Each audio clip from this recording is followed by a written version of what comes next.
sell it to them, or even lend it to them.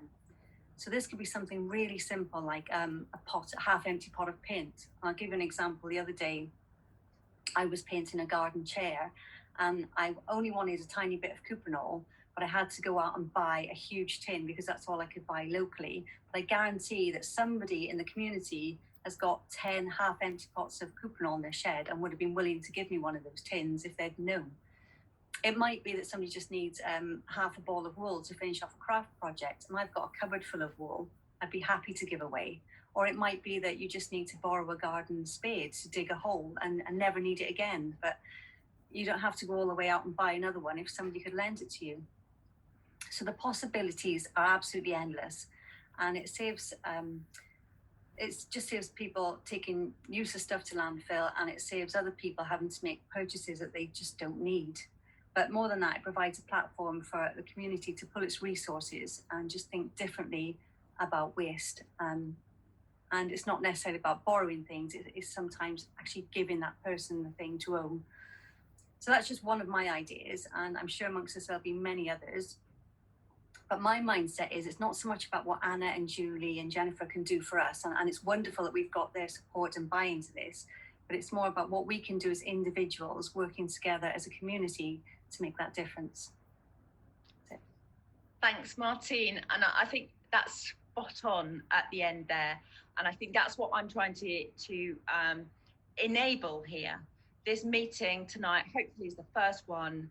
And what this does is empower each and every one of you to start bringing about making those changes, no matter how small, because we know that is essential. And by then speaking to your friend, your neighbour, the local shop, the local business, changing your behaviour slightly, changing others' behaviours in a positive way, we can make that difference.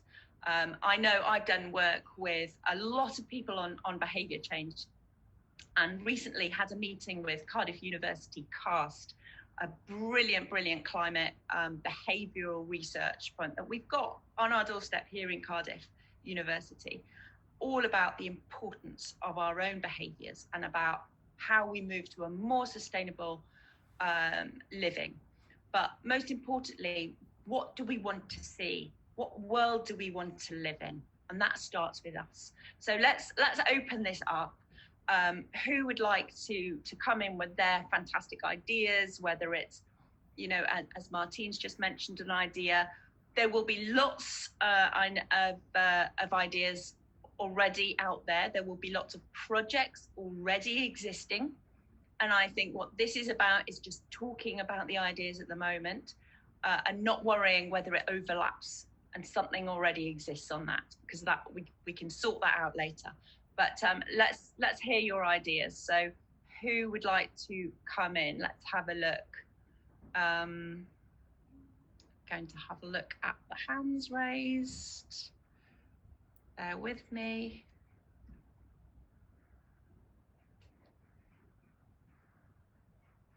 Okay, Mary Hammond.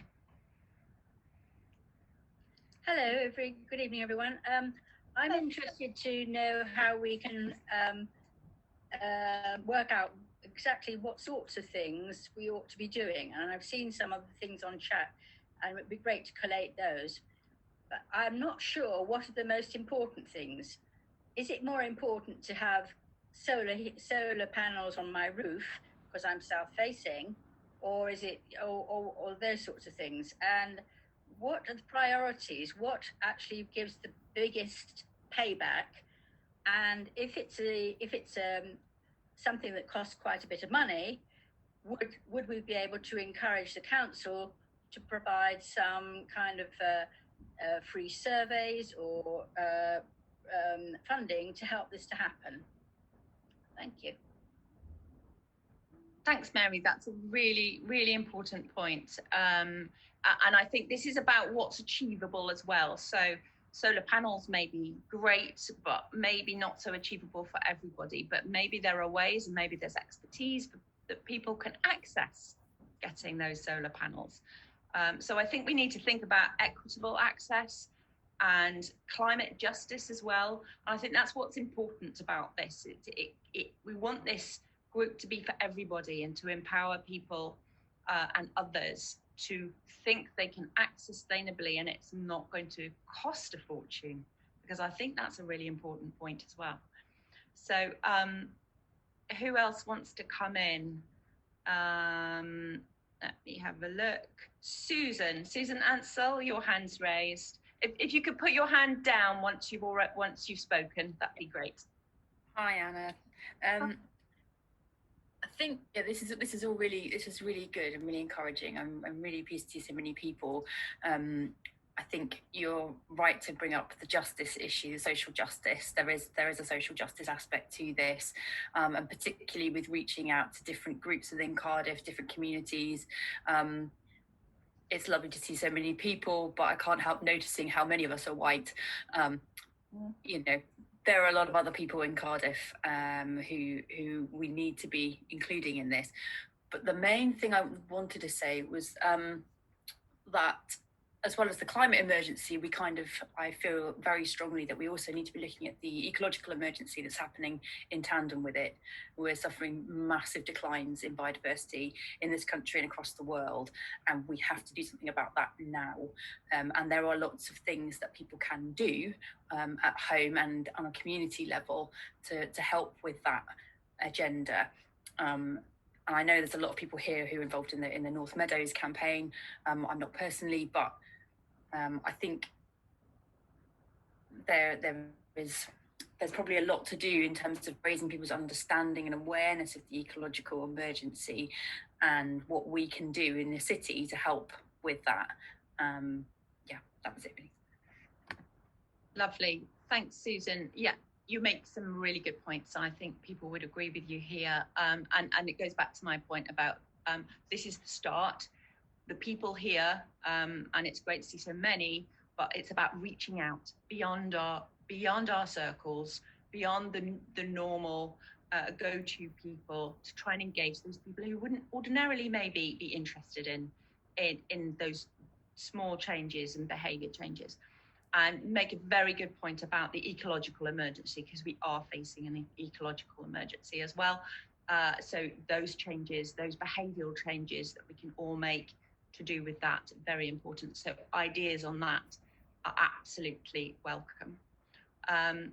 Brilliant. Some fantastic ideas so far. Who else wants to come in? Who have we got? Tony Rea? Hi there.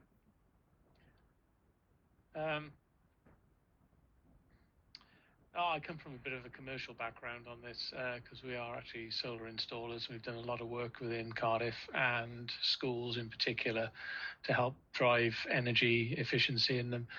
I like to be a critical voice to people if I can, and if people want to ask me any questions, I'm quite open with answers about, for example, Mary asked a question about payback on solar and whether it's worthwhile. You'll get different answers from different people on it, but please use me as a resource, because I'm doing this, I live this every single day. Currently we're developing a lot of solar projects across the UK, so the knowledge base that myself and my team have got can be used, and it can be used as an open resource. It's a free resource, and it's there for anybody who wants to use it. Fantastic. Thanks so much, Tony. And it's great to have people with that expertise here who are so willing to take part in this group and to get it going.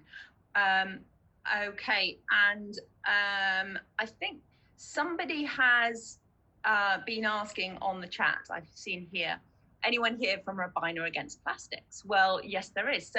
So I'm going to bring in Naomi, who started the Rabiner Against Plastics group along with me a few years ago now. We started working together. Naomi came to me with some brilliant ideas about Rabiner Against Plastics, and we got it off the ground. We launched it, and Naomi has really, really flown with this and done such brilliant things. So Naomi, do you want to come in and just say a few words at this point?